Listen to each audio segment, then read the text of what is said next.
Once again welcome to innovative English learning with Rashid Khan. आज का जो हमारा टॉपिक है वो एडजेक्टिव है। इससे पहले हमने पढ़ा था कि हमारे पास 9 पार्ट्स ऑफ स्पीच है और हर पार्ट ऑफ स्पीच का अपना एक फंक्शन होता है। अगर हमें कोई लफ्ज़ जो है वो किसी बंदे किसी चीज़ का नाम दिखाता है तो उसको हम नाउन के कैटेगरी में डालते हैं। अगर हमें कोई लफ्ज़ जो है वो किसी नाउन की जगह हम इस्तेमाल करते हैं, किसी नाउन को रिप्लेस करता है, तो उस वर्ड को हम प्रोनाउन के कैटेगरी में डालते हैं। जो हमारे पास थर्ड कैटेगरी है वो है एडजेक्टिव। इस पार्ट ऑफ स्पीच का काम क्या है, इसका फंक्शन क्या है?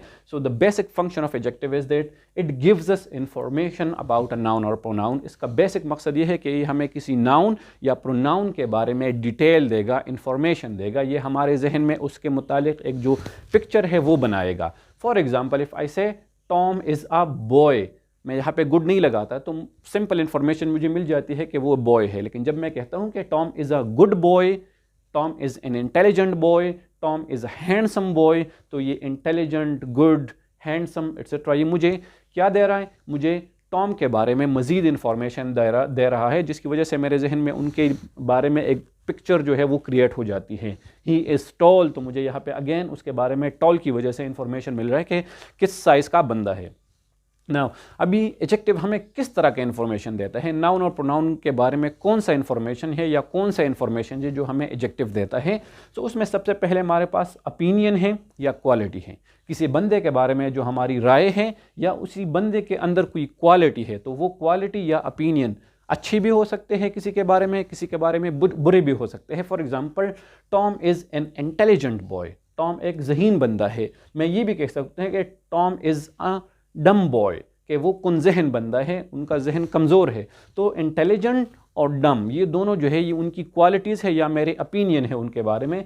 तो जो लफ्ज़ हमें ओपिनियन या क्वालिटी दिखाता है किसी के बारे में, तो वो भी हमारे पास एडजेक्टिव होगा। नेक्स्ट हमारे पास क्वांटिटी या नंबर है। For example, there are 2 students in the class. अभी स्टूडेंट्स हमारे पास नाउन है, तो मैं कहता हूं कि there are students in the class, मेरे पास इंफॉर्मेशन नहीं है कि कितने स्टूडेंट्स हैं, but when I say there are 2 students in the class, तो ये जो 2 का लफ्ज़ है ये मुझे क्या दे रहा है? ये मुझे नंबर के बारे में इंफॉर्मेशन दे रहा है कि कितने स्टूडेंट्स हैं। So it gives me information about the noun students. Similarly size, जो लफ्ज़ हमें किसी नाउन या प्रोनाउन का साइज़ दिखाता है उसको भी हम एडजेक्टिव कहते हैं। For example, he is tall. अभी टॉल जो है हमें ही के बारे में इंफॉर्मेशन दे रहा है कि ही का साइज क्या है। So tall. Big mountain, mountain किसी जगह का नाम है, एक प्लेस का नाम है, नाउन है। किस तरह का माउंटेन है? Big mountain. Small kid, kid है, बड़ा है, छोटा है, स्मॉल किड। सिमिलरली कलर, जो लफ्ज़ जो कलर किसी नाउन के बारे में हमें इंफॉर्मेशन दे रहा हूं कि उसका कलर किस तरह है, तो वो कलर जो है वो भी एडजेक्टिव होगा। For example, the dress is red. अभी ड्रेस है, किस तरह का ड्रेस है? Red. So the word red gives me information about dress, that is why red is an adjective. Similarly blue sky, sky is noun. What sky, किस तरह का sky है? ब्लू है, क्लाउडी है। ब्लैक शूज, शूज नाउन है, चीज़ों का नाम है। किस तरह के शूज हैं? Black shoes. So the word black is an adjective. Similarly age, जब हम किसी के एज के बारे में बताते हैं, यंग है, ओल्ड है वगैरह, तो वो भी एडजेक्टिव होगा। शेप, सर्कुलर है, ट्राइंगुलर है, रेक्टेंगुलर है वगैरह।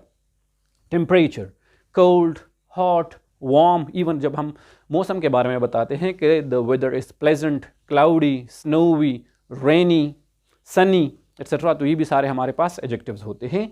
जो लास्ट में है ओरिजिन, ओरिजिन ये है कि किसी बंदे या किसी प्रोडक्ट का ताल्लुक किस जगह से है, किस इलाके से है। सो इलाके के नाम के निस्बत से हम उस चीज़ के लिए एक नाम इस्तेमाल करते हैं। फॉर एग्जांपल, अगर किसी बंदे का या किसी प्रोडक्ट का ताल्लुक चाइना से है तो हम कहते हैं कि ये चाइनीज़ प्रोडक्ट है या ये बंदा चाइनीज़ है।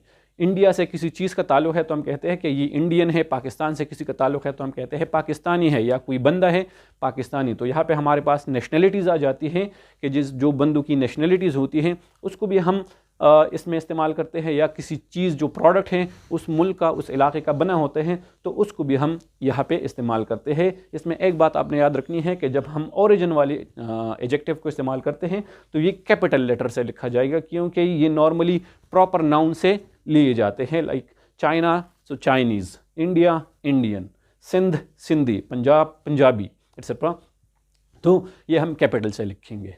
इसके साथ हमारे पास ये जो अगर एक से ज़्यादा एडजेक्टिव जो है वो एक सेंटेंस में आते हैं, तो अभी उसको किस तरह हमने ऑर्डर में डालना है, कौन सा एडजेक्टिव पहले लिखना है, कौन सा एडजेक्टिव बाद में लिखना है। सो उसको हम ऑर्डर ऑफ एडजेक्टिव कहते हैं, वो भी हम इसी वीडियो में डिस्कस करेंगे। अच्छा, नेक्स्ट हमारे पास जो है वो ऑर्डर ऑफ एडजेक्टिव है कि अगर हमारे पास एक सेंटेंस के अंदर एक से ज़्यादा एडजेक्टिव्स आते हैं तो उसको हम किस ऑर्डर में लिखेंगे, कौन सा एडजेक्टिव पहले आएगा, कौन सा एडजेक्टिव बाद में आएगा।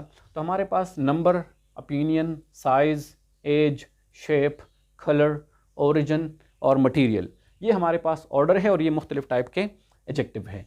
तो अगर हमारे पास एक सेंटेंस के अंदर ज़्यादा एडजेक्टिव्स हैं, एक से ज़्यादा टाइप्स के एडजेक्टिव हैं, तो ये ऑर्डर हम फॉलो करेंगे। फॉर एग्जांपल हमारे पास एक सेंटेंस है, उसके अंदर हमने ये तमाम जो एडजेक्टिव्स हैं ये इस्तेमाल किए हैं। There are 2 number, beautiful, opinion, big size, old age, circular shape, brown colour, Chinese origin, wooden material, tables in my room. तो ये सारे एडजेक्टिव्स किस चीज़ के बारे में मुझे इंफॉर्मेशन दे रहे हैं?